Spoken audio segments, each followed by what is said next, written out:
Next topic देखेंगे 2.4 more about salts.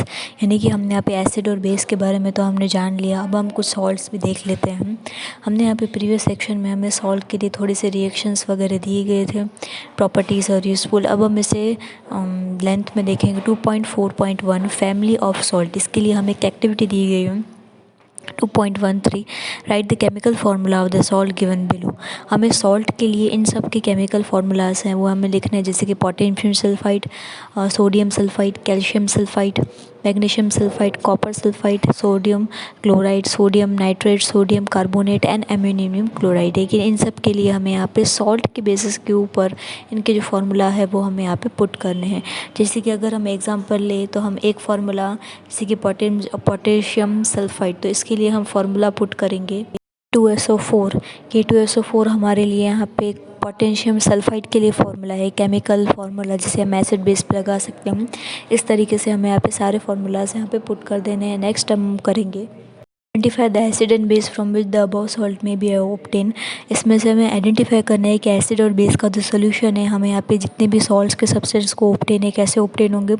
Salts having the same positive और negative residuals are said to be belong to a family. यानी कि जिसके salts यहाँ यानी कि पॉजिटिव और नेगेटिव दोनों यहाँ पे रेडिकल्स में मौजूद हो, तो वो उसी फैमिली के यानी कि उसी फैमिली के कहलाते हैं। जैसे कि एग्जाम्पल दिया हुआ है NaCl and Na2SO4 belong to the family of sodium salt. ये एक तरीके के दोनों सोल्यूशन हैं वो हमारे यहाँ पे सोडियम सॉल्ट से लिंक करते हैं, यानी कि ये उनकी फैमिली में आ गए। Similarly NaCl and Cli belong to the family of chloride sulphide, यानी कि दूसरे जो सोल्यूशन दिए हो गए वो हमारे क्लोराइड सल्फर सॉल्ट्स के फॉर्मेशन में दिए गए। How many families can you identify among the salts given in the activity. हमें जो एक्टिविटी दी गई है उसमें से हमें जाँचना है कि कौन से सोडियम सॉल्ट या क्लोरियम सॉल्ट्स के तत्व हैं या नहीं है।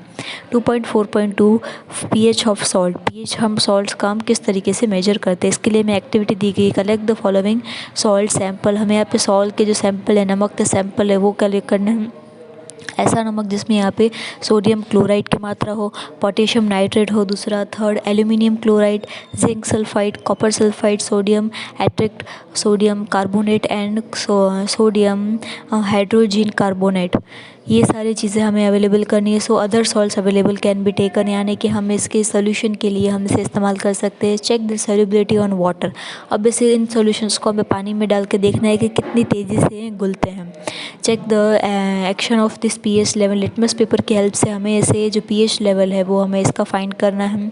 इससे हमें ये पता लगाना है कि जो सॉल्ट्स हमने ले रहे हैं वो एसिड है, बेस है या न्यूट्रल है। जैसे कि मैंने आपको बताया था 7 से ज़्यादा है, 7 से कम, ठीक है। तो इस तरीके से हम pH लेवल आइडेंटिफाई कर सकते हैं। एसिड के फॉर्म में, बेस के फॉर्म में है जो हमने यहाँ पे लिए हैं।